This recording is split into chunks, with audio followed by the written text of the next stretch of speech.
domingo para todos. Es el domingo 16º del tiempo ordinario. Abramos nuestro corazón para escuchar la palabra del Señor. Del Santo Evangelio según San Lucas.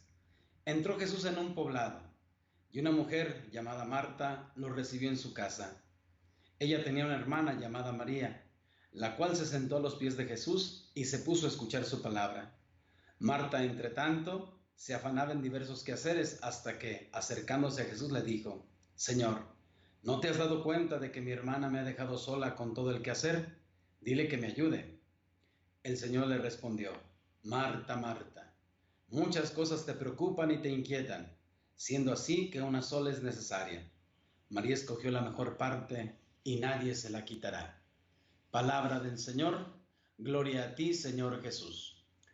Queridos hermanos, estamos leyendo una sección del Evangelio de San Lucas donde Cristo Jesús ha comenzado a hablar del discipulado, es decir, de aquel que carga su cruz, de aquel que comprende las exigencias del Maestro, pero también de aquel que es capaz de ayudar al prójimo, como a ejemplo del buen samaritano, y sobre todo hoy como aquel que le escucha, aquel que sabe poner su corazón en la palabra de Dios. Yo quisiera que de alguna forma nosotros fijáramos nuestra mirada en algunas frases del Evangelio de este domingo que nos ayuden a comprender la palabra del Señor. Primero, Marta recibe en su casa a Jesús. Y es que la ley de Oriente de la hospitalidad es una ley sagrada. Recibir a un forastero, recibir a un peregrino era algo tan importante dentro de la cultura judía. Y ese peregrino es Jesús. Por eso se entiende que Marta haga todo lo posible porque el Señor esté a gusto en el hogar.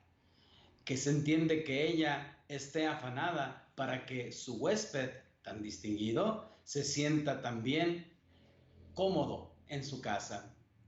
Y sin embargo, el proceso es diferente. Aquella mujer se afana porque Jesús esté cómodo. Yo creo que lo primero es que muchas veces hacemos todo lo posible por querer agradar a Dios y no dejamos que Dios haga lo que debe hacer por nosotros. Eso es tan importante, darle su lugar a Él. Es tan importante dejar que Él haga su obra en cada uno de nosotros y claro, una vez que Él hace su obra, entonces es servirle. Por eso, en ese sentido, el discípulo, lo que hace María, escucharla, es precisamente lo que es más importante. No es que no sea importante lo que ha hecho Marta, sino que para escuchar al Maestro, para agradarlo, hay que saber. Y de la escucha nace el amor, y de la escucha nace el enamoramiento. Por eso, en la medida en que nosotros seamos conscientes que primero debemos escuchar a Jesús para después poder actuar, en esa medida nosotros vamos a comprender mejor cómo es Dios y qué quiere de nosotros. María se ha sentado a los pies de Jesús y lo ha hecho rompiendo quizá las reglas de la época, y es que solamente un maestro podía tener hombres, discípulos. Solamente los hombres se sentaban al pie del maestro. Y aquella mujer nos enseña cómo tiene uno que escuchar a Jesús, incluso a veces rompiendo con las costumbres. Aquella mujer está atenta, sabe perfectamente que escuchando su palabra deja que Jesús haga lo mejor por ella para después servirlo. Porque, por otra parte, sería incompleto e incoherente solamente escuchar a Jesús y no hacer su palabra, no hacer su voluntad.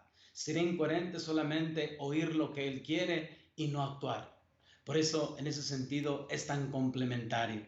De ahí que cada uno de nosotros tiene que comprender cómo escuchando al Señor puede uno actuar. Cómo dejando que Dios haga primero con nuestra vida su obra y lo que Él quiere de nosotros, entonces también nosotros podemos colaborar para la redención del mundo. Jesús le habla con amor a Marta. Se dice en la Sagrada Escritura que cuando se repite 2 veces el nombre es porque habla con el corazón, con la misericordia y con el más grande amor.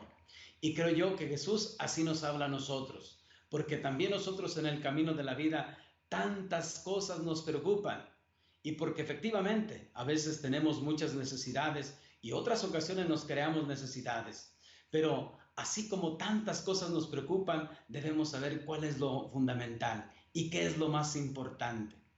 Jesús dice que María ha escogido la parte más importante. Y en la Sagrada Escritura, la parte más importante se refiere a la herencia. La parte es sinónimo de herencia. María ha escogido la mejor herencia y esa es Jesús. El Señor nos invita en este domingo a que nosotros también lo escojamos a Él, la parte de nuestra herencia, a que seamos conscientes de que, como dice hoy la primera lectura, constantemente el Señor pasa por nuestra vida y nosotros tenemos que decirle, no pases de mí sin detenerte, sino por el contrario, ven a mi vida, ven a mi corazón, que quiero escucharte para enamorarme, para oír tu voz y poder hacer tu voluntad. Sea el Señor quien nos bendiga siempre, en el nombre del Padre, y del Hijo, y del Espíritu Santo. Amén. Buen domingo para todos.